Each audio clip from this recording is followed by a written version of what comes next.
नमस्कार, मैं doctor RP Sonkar, associate professor मनोविज्ञान विभाग, वसंत कन्या महाविद्यालय काशी हिंदू विश्वविद्यालय। एक बार फिर आप सभी सम्मानित अभिभावकों और प्रिय विद्यार्थियों का हार्दिक स्वागत और अभिनंदन करता हूं।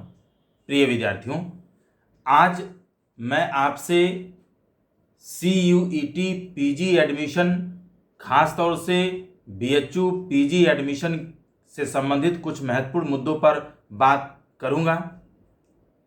प्रिय विद्यार्थियों, जैसा कि आप सभी लोग जानते होंगे कि BHU में और साथ ही साथ CUET के अंतर्गत आने वाले अन्य विश्वविद्यालयों में PG के लिए रजिस्ट्रेशन की प्रक्रिया शुरू हो चुकी है। यानी मैं बात BHU PG एडमिशन और रजिस्ट्रेशन की करूं तो BHU PG के लिए सभी कोर्सेस में रजिस्ट्रेशन की प्रक्रिया पिछले 4 मई 2024 से शुरू हो चुका है और इस रजिस्ट्रेशन की प्रक्रिया में वे सभी स्टूडेंट शामिल हो सकते हैं, अपना रजिस्ट्रेशन कर सकते हैं जिन लोगों ने PG के अलग अलग कोर्सेज के लिए, अलग अलग सब्जेक्ट के लिए CUET की प्रवेश परीक्षा दिया था।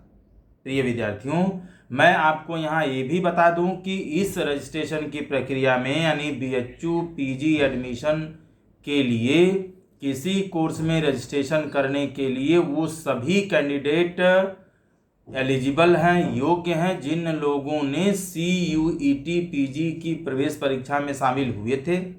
यानी जिन जिन अलग अलग विषयों में आपने प्रवेश परीक्षा दिया है उन विषयों में आप रजिस्ट्रेशन कर सकते हैं। आपका इंडेक्स चाहे जितना भी कम क्यों न हो, आप अपने रजिस्ट्रेशन की प्रक्रिया को पूरा कर सकते हैं। आपका एडमिशन होगा या नहीं होगा, यह बाद में जब कट ऑफ अलग अलग कोर्स का, अलग अलग सब्जेक्ट का, अलग अलग विश्वविद्यालय का जारी किया जाएगा, उस दौरान मालूम होगा कि आपका एडमिशन हो पाएगा या नहीं हो पाएगा, ये आगे पता चलेगा। लेकिन इस समय आपका इंडेक्स चाहे जितना कम क्यों न हो, आप जिन जिन विश्वविद्यालयों में रजिस्ट्रेशन करना चाहते हैं उसकी निर्धारित फीस जमा करके आप रजिस्ट्रेशन की प्रक्रिया को पूरा कर सकते हैं। मैं आपको यहाँ ये भी बता दूं कि जो रजिस्ट्रेशन की प्रक्रिया होगी BHU में PG के अलग अलग कोर्सेज में, उसका लास्ट डेट जो है वह 25 मई 2024 निर्धारित किया गया है। हालांकि मैं आपको यहाँ ये भी बता दूं कि रजिस्ट्रेशन के स्टेटस के आधार पर यदि ज़्यादा बच्चे रजिस्ट्रेशन नहीं करते हैं या निर्धारित सीट्स के हिसाब से बच्चों का रजिस्ट्रेशन नहीं होता है, तो इस कंडीशन में 25 मई से लगभग एक सप्ताह तक रजिस्ट्रेशन की डेट को बढ़ाया जा सकता है। लेकिन इसके बावजूद भी मैं आप सभी से विनम्र निवेदन करूंगा कि आप डेट के बढ़ने के चक्कर में देर न करें। आप जल्द से जल्द रजिस्ट्रेशन की प्रक्रिया को पूरा कर लें। चाहे आप BHU में रजिस्ट्रेशन करना चाहते हैं या अन्य विश्वविद्यालय में रजिस्ट्रेशन करना चाहते हैं, आप रजिस्ट्रेशन की प्रक्रिया को जल्द से जल्द पूरा कर लें। और साथ ही साथ मैं आपको यहाँ एक चीज़ और बता दूं कि अगर आप BHU में रजिस्ट्रेशन करना चाहते हैं, रजिस्ट्रेशन की प्रक्रिया में शामिल होना चाहते हैं, तो इसके लिए बहुत सामान्य सी प्रक्रिया है जिसको आप खुद चाहें तो कर सकते हैं, या अगर आप खुद नहीं कर सकते हैं तो आप किसी साइबर कैफ़े पर जा सकते हैं, आप वहां पर रजिस्ट्रेशन करा सकते हैं। यदि आप खुद करना चाहते हैं तो सबसे पहले BHU PG के अलग अलग कोर्सेज में रजिस्ट्रेशन करने के लिए आपको BHU की जो ऑफिशियल वेबसाइट है www.bhu.ac.in पर जाना होगा। वहाँ जैसे ही आप इस ऑफिशियल वेबसाइट पर जाएंगे, आपको एडमिशन काउंसलिंग का एक ऑप्शन मिलेगा। एडमिशन काउंसलिंग के ऑप्शन को जैसे ही आप क्लिक करेंगे, आपको PG रजिस्ट्रेशन कम काउंसलिंग 2024 का ऑप्शन दिखाई देगा। आप इसको जैसे ही क्लिक करेंगे, आपको एक अप्लाई नाउ करके एक ऑप्शन मिलेगा, जिसको क्लिक करके आप रजिस्ट्रेशन की प्रक्रिया को पूरा कर सकते हैं। प्रिय विद्यार्थियों, मैं आपसे बार बार ये निवेदन कर रहा हूं और मैंने पिछले वीडियो में भी निवेदन किया था कि जब भी आप रजिस्ट्रेशन की प्रक्रिया करें, आप निश्चित रूप से सारी चीज़ों को ध्यान दें, किसी भी तरह की त्रुटि न होने पाए। साथ ही साथ जब आप प्रेफरेंस भरेंगे तो प्रेफरेंस से संबंधित आपको विशेष रूप से ध्यान देने की ज़रूरत है, क्योंकि किसी भी तरह की त्रुटि होती है तो निश्चित रूप से इसके जिम्मेदार आप होंगे और आपको बाद में इस प्रेफरेंसेस को चेंज करने का किसी भी तरह का अलग से मौका नहीं दिया जाएगा। साथ ही साथ आपको प्रेफरेंस पुनः भरने का भी मौका बीएचयू के द्वारा या अन्य विश्वविद्यालयों के द्वारा किसी भी कीमत पर नहीं दिया जाएगा। और आपके एडमिशन का जो आधार होता है वह आपका इंडेक्स और आपके द्वारा भरा गया प्रेफरेंस ही माना जाता है, क्योंकि कई बार ऐसा होता है कि आपका इंडेक्स हाई होने के बावजूद भी प्रेफरेंसेस सही तरीके से न भर पाने के कारण आपका एडमिशन वहाँ हो जाता है जहाँ आप नहीं जाना चाहते हैं या आपसे कम इंडेक्स वाले बच्चों का एडमिशन होता है। मान लीजिए कि आपका इंडेक्स बहुत हाई है लेकिन आपने पहले नंबर पर डीएमसी को न भर करके किसी और कॉलेज को भर दिया, या किसी एफिलिएटेड कॉलेज को आपको पहले नंबर पर चाहिए, आप उसी एफिलिएटेड कॉलेज में किसी दूसरे का नाम पहले नंबर पर भर दिए। तो इस कंडीशन में हायर इंडेक्स होने के बावजूद भी आपके द्वारा मांगे जाने वाले प्रेफरेंसेस के आधार पर ही आपको एडमिशन लेने का मौका मिलेगा, क्योंकि हमारे पास जो आपका प्रेफरेंस दिखता है उस प्रेफरेंस के आधार पर एडमिशन कमेटी की पूरी कोशिश यही रहती है कि आपको आपका बेस्ट जो प्रेफरेंस है उतने इंडेक्स पर ऑफर किया जाए, क्योंकि आप सोच समझ करके भरे हैं और आपका पहला प्रेफरेंस वही होगा जिस पर आप एडमिशन लेने के लिए ज़्यादा इंटरेस्टेड होंगे। तो निश्चित रूप से आप अपने प्रेफरेंसेस को सही तरीके से देख लें, समझ लें, किसी भी तरह की गलती त्रुटि न होने पाए। आप सभी प्रेफरेंसेस को, जैसे जिस भी सब्जेक्ट में आप एडमिशन लेना चाहते हैं, थोड़ी देर के लिए अगर आप साइकोलॉजी में एडमिशन लेना चाहते हैं तो साइकोलॉजी का जो कोर्स है वह जहाँ जहाँ चलता है, चाहे वो डीएमसी हो, चाहे एफिलिएटेड कॉलेजेस में, चारों जो एफिलिएटेड कॉलेजेस हैं, आप सभी जगह साइकोलॉजी का ऑप्शन भर सकते हैं, प्रेफरेंसेस भर सकते हैं, क्योंकि प्रेफरेंसेस भरने में आपका कोई नुकसान नहीं है। आप प्रेफरेंसेस भर सकते हैं, लेकिन याद रखिएगा कि प्रेफरेंसेस को आप अपने प्रायोरिटी के हिसाब से भरिएगा। जहां पर आप किसी भी कीमत पर एडमिशन लेना चाहते हैं, फर्स्ट प्रायोरिटी आपकी है, उसको प्रेफरेंस में पहला रखिए, फिर दूसरा रखिए, फिर तीसरा, चौथा, पांचवा, इस तरीके से आप रखिए, क्योंकि प्रेफरेंसेस भरने में आपका न तो कोई नुकसान है, न तो आपको कोई अलग से प्रक्रिया करना है, न तो आपको कोई अलग से फीस जमा करना है। अगर आप प्रेफरेंसेस भरे रहते हैं उस दौरान भी कोशिश यही रहेगी कि आपके इंडेक्स के आधार पर आपको पहला ही प्रेफरेंस ऑफर किया जाए। लेकिन बाय द वे कभी कभी कट ऑफ ज़्यादा होने की वजह से आपका एडमिशन जहां आप चाह रहे हैं वहां पहले प्रेफरेंस पर नहीं मिल पाता है, तो दूसरे प्रेफरेंस को देने की कोशिश की जाती है।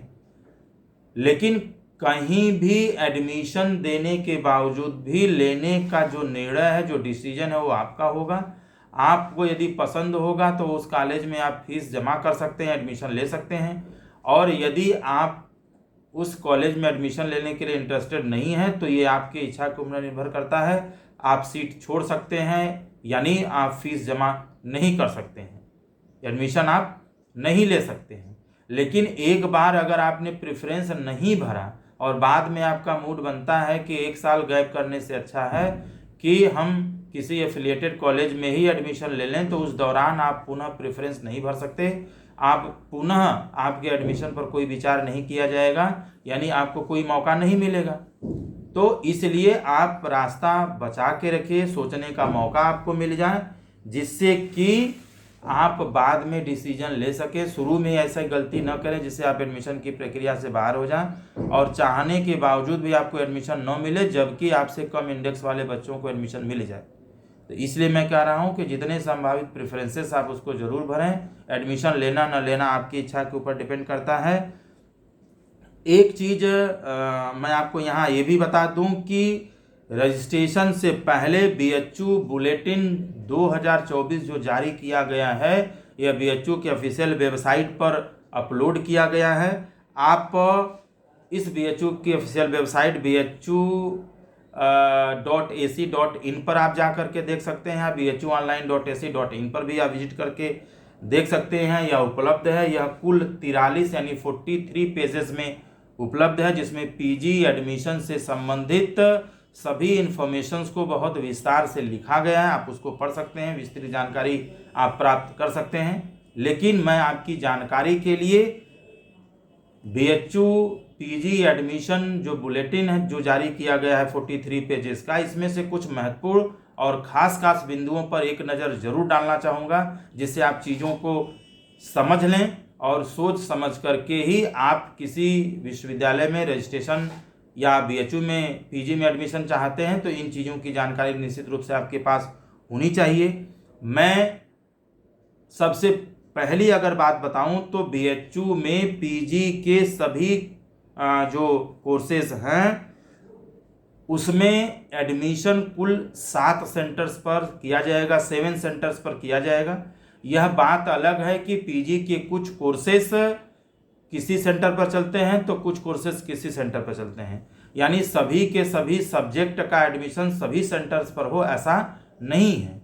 जैसे मान लीजिए कि साइकोलॉजी हो सकता है, जैसे साइकोलॉजी तो मेन डिपार्टमेंट में भी है, बाकी चारों एफिलिएटेड कॉलेजेस में है, लेकिन महिला महाविद्यालय में साइकोलॉजी PG का एडमिशन नहीं होता है, क्योंकि महिला महाविद्यालय BHU मेन कैंपस में PG का जो कोर्स है साइकोलॉजी का वो नहीं चलता, वो सिर्फ डिपार्टमेंट में चलता है और बाकी 4 एफिलिएटेड कॉलेजेस में चलता है। तो ऐसे कुछ और साइंस के कोर्सेज हैं PG के जो महिला महाविद्यालय में चलता है लेकिन एफिलिएटेड कॉलेजेस में नहीं चलता है। तो मैं ये बता रहा हूँ कि PG के जितने अलग अलग कोर्सेस हैं उनमें सभी कोर्सेस का एडमिशन कुल BHU के 7 अलग अलग सेंटर्स पर किया जाता है, जिसमें मैं BHU मेन कैंपस की बात करूं तो DMC और MMB यानी महिला महाविद्यालय BHU कैंपस 2 सेंटर हो गए। तीसरा सेंटर है RGSC जिसको राजीव गांधी साउथ कैंपस बोलते हैं, जो बनारस में न होकर के सोनभद्र जिले में है, जिसको बरकच्छा सोनभद्र के नाम से जाना जाता है। आप वहाँ पर PG की पढ़ाई कर सकते हैं। और 4 एफिलिएटेड कॉलेजेस है जिसे VKM, VCW, AMPG और DAV के नाम से जाना जाता है। ये 7 ऐसे सेंटर्स हैं जिनमें अलग अलग कोर्सेज में PG में एडमिशन आप ले सकते हैं। ये प्रेफरेंसेस के दौरान आपको ये सारे ऑप्शंस दिखेंगे। साथ ही साथ मैं आपको ये भी जानकारी दे दूं कि जो DMC है यह कोएड है, यानी यहाँ बॉयज़ और गर्ल्स दोनों पढ़ते हैं, जबकि MMB जो है वुमेंस कॉलेज है, यह सिर्फ महिला महाविद्यालय, यहाँ लड़कियाँ पढ़ती हैं। RGSC कोएड है, यानी बॉयज़ एंड गर्ल्स दोनों पढ़ते हैं, जबकि एफिलिएटेड कॉलेजेस में DAV को छोड़कर, यानी DAV कोएड है, इसे छोड़ करके बाकी तीनों जो कॉलेज है वो वुमेंस कॉलेज है, महिला महाविद्यालय है, यानी यहाँ पर सिर्फ लड़कियाँ पढ़ती हैं।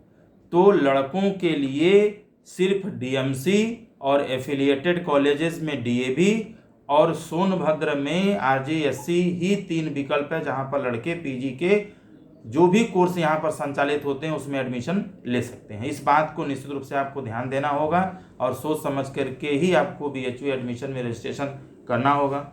दूसरी अगर बात मैं महत्वपूर्ण बात आपके साथ करूं तो BHU के सभी फैकल्टीज में मिलाकर, अलग अलग संकायों में मिलाकर सैकड़ों ऐसे कोर्सेज हैं PG लेवल के जो संचालित किए जाते हैं, जिसमें आप आवेदन कर सकते हैं, जिसमें आप एडमिशन ले सकते हैं।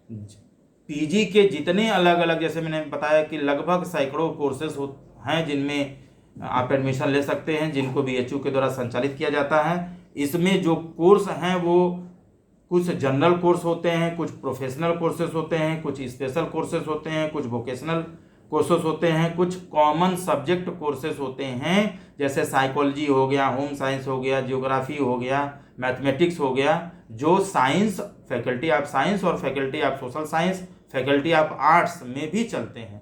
तो ये तमाम तरह के प्रोफेशनल क्राइटेरिया हैं, यानी सब्जेक्ट कोर्सेज की क्राइटेरिया जिनके हिसाब से आप अलग अलग सब्जेक्ट में एडमिशन ले सकते हैं। मैं कुछ और महत्वपूर्ण नियमों की बात करूं तो अगर रिजर्वेशन की बात मैं करूं तो PG के सभी कोर्सेज में जो नियमानुसार रिजर्वेशन है वो निश्चित रूप से दिया जाएगा।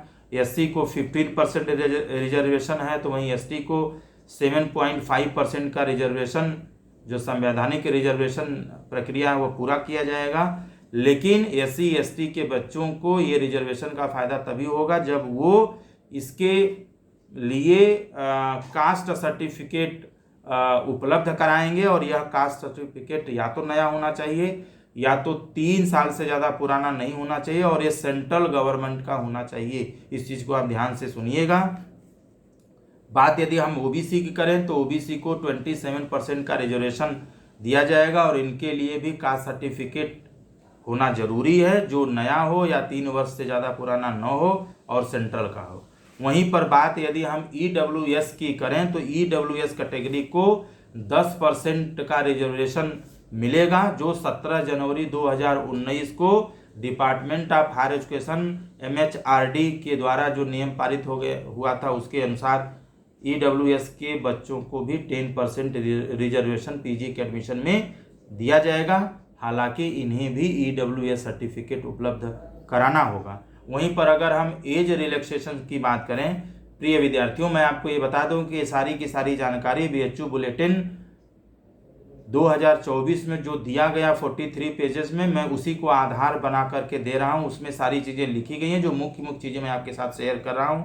एज रिलैक्सेशन की बात मैं करूं तो SC ST और PWD को, यानी फिजिकली जो चैलेंज्ड स्टूडेंट्स होते हैं, उनको 5 साल एज में रिलैक्सेशन दिया जाएगा, जबकि OBC के स्टूडेंट्स को 3 साल का एज रिलैक्सेशन निश्चित रूप से उन्हें मिलेगा। इसका मतलब आप साफ साफ समझ रहे होंगे कि मान लीजिए अगर कि PG के किसी कोर्स में एडमिशन लेने के लिए अधिकतम उम्र अगर 25 साल है, तो SC ST और PWD के बच्चों को 5 साल रिलैक्सेशन मतलब 30 साल होने के बावजूद भी फॉर्म अप्लाई कर सकते हैं, जबकि OBC का बच्चा 25 के बदले 28 साल का भी रहेगा तो फॉर्म अप्लाई कर सकता है, यानी BHU में एडमिशन पा सकता है। वहीं पर अगर हम सीट रिजर्वेशन की बात करें तो सीट रिजर्वेशन से संबंधित भी चीज़ें आपको साफ साफ समझ लेना चाहिए, जिसमें PC और PWD के स्टूडेंट्स के लिए पूरी सीट का 5% सीट फिक्स है, रिजर्व है। यानी अगर 100 सीट है तो उसमें से 5 सीट PC या PWD के स्टूडेंट्स को निश्चित रूप से दी जाएगी। बची सीट पर ही आगे के लोगों के लिए सोचा जाएगा, जबकि पूरी सीट का 15% जो सीट है वह BHU के एम्प्लॉइज के बच्चों के लिए रिजर्व होती हैं, जबकि 15% सीट BHU से एफिलिएटेड कॉलेजेस के एम्प्लॉइज के बच्चों के लिए रिजर्व होती हैं। तो ये चीज़ें भी आपको बिल्कुल समझ लेना होगा, आपको जान लेना होगा, ताकि बाद में ऐसा न लगे कि दूसरे बच्चे का एडमिशन हो गया और मेरा नहीं हुआ। साथ ही साथ एक महत्वपूर्ण बात मैं आपको ये भी बता दूं कि 15% जो सीट है वह एक कोर्स आप चलता है BPED और MPED। मैं बात BPED और MPED की करूं तो यानी bachelor of physical education and master of physical education के कोर्स में 15% जो सीट है वह सिर्फ लड़कियों के लिए रिजर्व होता है, गर्ल्स के लिए रिजर्व होता है। ठीक है, यानी 100 सीट में से 15 लड़कियों की सीट ये रिजर्व है।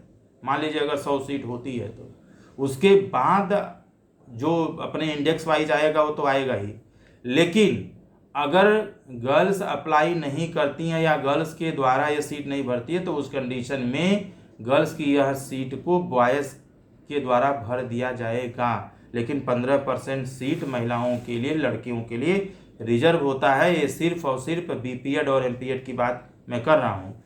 साथ ही साथ मैं आपको रिलैक्सेशन इन मिनिमम क्वालिफाइंग मार्क्स के बारे में बात करूँ तो PG के किसी भी कोर्सेज में SC ST के स्टूडेंट्स को सिर्फ UG में पास होना जरूरी है। लेकिन एक बात हमेशा आप याद रखिए कि SC ST के स्टूडेंट को जहां अन्य कोर्सेज में सिर्फ पास होना UG में जरूरी है PG में एडमिशन लेने के लिए, वहीं पर यदि SC ST के स्टूडेंट LLB या LLM में एडमिशन चाहते हैं तो उनका UG में या क्वालिफाइंग एग्जामिनेशन में कम से कम 40% मार्क्स होना जरूरी है। यानी बिना 40% मार्क्स के वो LLB या LLM जैसे कोर्सेज में एडमिशन नहीं ले सकते हैं, जबकि OBC और PWD के कैंडिडेट को 5% का रिलैक्सेशन उनके क्वालिफाइंग मार्क्स में दिया जाएगा। यानी अगर जनरल का एडमिशन 60% पर हो रहा है